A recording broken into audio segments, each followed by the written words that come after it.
Hello student, आपका हमारे इस क्लास 12 की फिजिक्स क्लास में बहुत बहुत स्वागत है। उम्मीद करता हूँ आप लोग बहुत अच्छे होंगे। चलिए आज की क्लास शुरुआत करते हैं। आज के इस फिजिक्स के क्लास पे हम देखने वाले हैं हमारा जो बहुत ही मोस्ट इम्पोर्टेंट टॉपिक है, जो आपके क्लास 12 में बोर्ड एग्जाम्स में खूब नंबर लगा के पूछा गया है, नाभिकीय संलयन, न्यूक्लियर फिजन। ये बहुत ही पूछा गया है।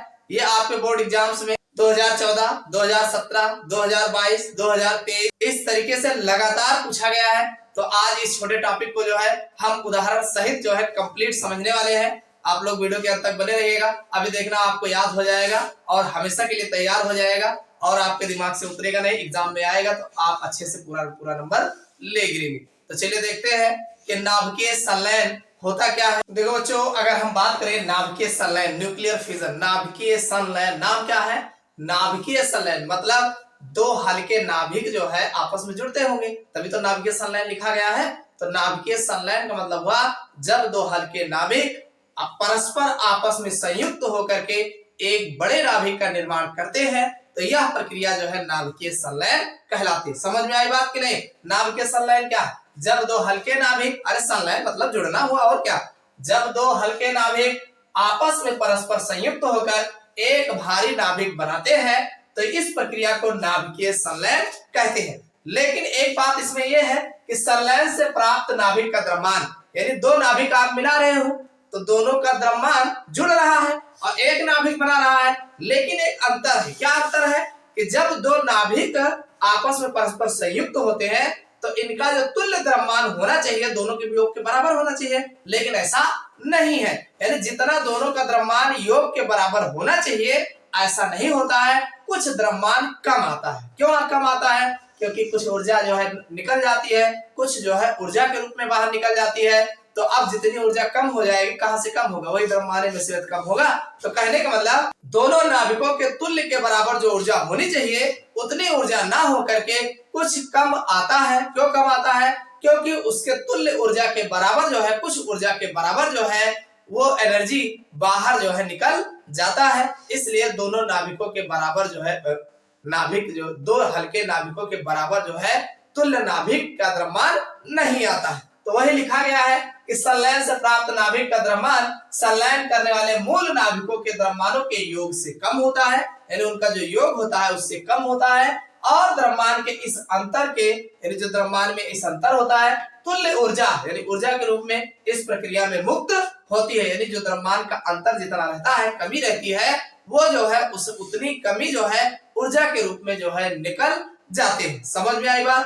अब ये कहा गया कि भारी हाइड्रोजन अथवा ड्यूटेरियम, जैसे भारी हाइड्रोजन का निर्माण करना या जो है ड्यूटेरियम बनाना, 1s2 के दो नाभिक के संलयन को इस समीकरण द्वारा व्यक्त करते हैं। कहने का मतलब भाई भारी हाइड्रोजन यानी भारी हाइड्रोजन जो है या ड्यूटेरियम का फार्मूला होता है 1s2।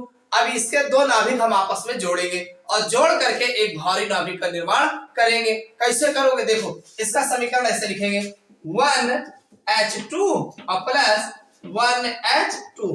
अब ये दो जो है आपके ड्यूटेरियम के नाभिक है। एक ड्यूटेरियम ये हो जाएगा और दूसरा हमारा ड्यूटेरियम ये हो जाएगा।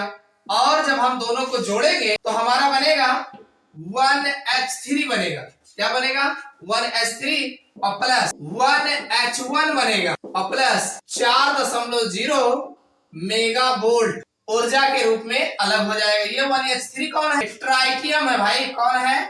ट्राइटियम। भाई 1h3 कौन है? अभी बताया था इससे पहले, ट्राइटियम है। ये कौन है? ट्राइटियम है।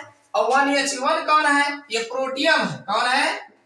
प्रोटियम। और ये क्या है? ये है ऊर्जा। समझ में आई बात कि नहीं? नहीं समझ में आया? देखो, हम ड्यूटेरियम के दो नाभिक आपस में जोड़ रहे हैं और 1h2 अब ये जुड़ने के बाद अगर 2He4 बनाता तब तो इन दोनों के बराबर के योग के बराबर होता। लेकिन ये बनाया क्या? ट्राइटियम बनाया, 1h3 बनाया। और जब 1h3 बनाया तो इसमें से देखो भाई 1 मिला के 2 हुआ, एक यहाँ हो गया, एक यहाँ हो गया, 2 हो गया और 2 मिला के 4 हुआ, तो यहाँ 3 हुआ, यहाँ 1 अलग हो गया। तो कहने का मतलब ये इन दोनों के तुल्य के बराबर ये होना चाहिए था, लेकिन ना होकर के एक प्रोटियम बना लिया और अगला जो है ट्राइटियम बना लिया। और साथ में 4.0 मेगा वोल्ट की ऊर्जा जो है उत्सर्जित करता है। समझ में आई बात कि नहीं? तो इस प्रकार जब भी नाभिकों का संलयन होता है तो इसमें जो है ऊर्जा जो है उत्सर्जित होती है, कुछ ऊर्जा उत्सर्जित होती। अब ये जो ऊर्जा उत्सर्जित हो जाएगी और साथ में इसके जो इसमें जो नाभिकों के तुल्य द्रव्यमान के बराबर इसका द्रव्यमान नहीं होता है, क्योंकि ये अलग अलग पार्टों में जो है टूटता है। समझ में आ गई बात? ट्राइटियम पुनः ड्यूटेरियम, ट्राइटियम पुनः ड्यूटेरियम से के नाभिक से संयुक्त होकर हीलियम नाभिक का निर्माण करता है। देखो ये जो आपने ट्राइटियम बनाया है, ये ट्राइटियम पुनः जो है ये जो है ड्यूटेरियम से जुड़ जाता है।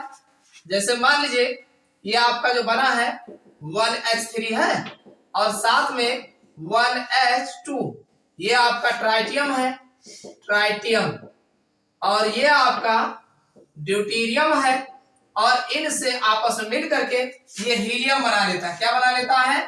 2He4 बना लेगा, 2 1 3, और साथ में जो है 0N1, भाई ये 2 3 2 5 होगा ना, तो 4 1 5 हो जाएगा, और 1 1 2, ये 2 यही लग गया, और साथ में 17.6 मेगा वोल्ट जो है ये ऊर्जा जो है उत्सर्जित करता है। समझ में आई बात कि नहीं? नहीं समझ में आया? सबसे पहले ड्यूटेरियम के 2 परमाणु नाभिक आपस में जुड़कर ट्राइटियम बनाते हैं और साथ में प्रोटियम और ऊर्जा उत्सर्जित करते हैं, और जब ये ट्राइटियम बनता है तो ये इसको अगर आप पुनः जो है ड्यूटेरियम से जोड़ देते हैं, ड्यूटेरियम से पुनः जुड़ता है और जुड़ने के बाद ये हीलियम बनाता है। क्या बनाता है? ये हीलियम का नाभिक है, और हीलियम बनाएगा और साथ में न्यूट्रॉन निकलेंगे। ये कौन है? ये जो है न्यूट्रॉन है, और साथ में जो है 17.6 मेगावोल्ट की ऊर्जा उत्सर्जित करता है। तो इस प्रकार से हीलियम का नाभिक का निर्माण करता है। तो ये आपके थे नाभिकीय संलयन, यानी जब 2 हल्के नाभिक आपस में संयुक्त होकर एक भारी नाभिक का निर्माण करते हैं तो इस प्रक्रिया को नाभिकीय संलयन कहते हैं। और नाभिकीय संलयन की प्रक्रिया में कुछ ऊर्जा जो होती है वो नाभिकीय संलयन की प्रक्रिया में जब 2 हल्के नाभिक जुड़ते हैं तो इसमें कुछ एनर्जी जो है ऊर्जा के रूप में बाहर, यानी कुछ जो है इसका द्रव्यमान जो है ऊर्जा के रूप में बाहर निकल जाता है, जिससे जो हमारा भारी नाभिक बनता है इसका द्रव्यमान मूल नाभिकों की तुलना में योग के कम आता है। समझ में आई बात? तो ये तो था नाभिकीय संलयन जो आपके बोर्ड एग्जाम्स में खूब पूछा गया है। समझ में आ गया हो तो वीडियो को लाइक कर देना। फिर मिलते हैं अगले क्लास में किसी नए टॉपिक के साथ, मुलाकात करेंगे।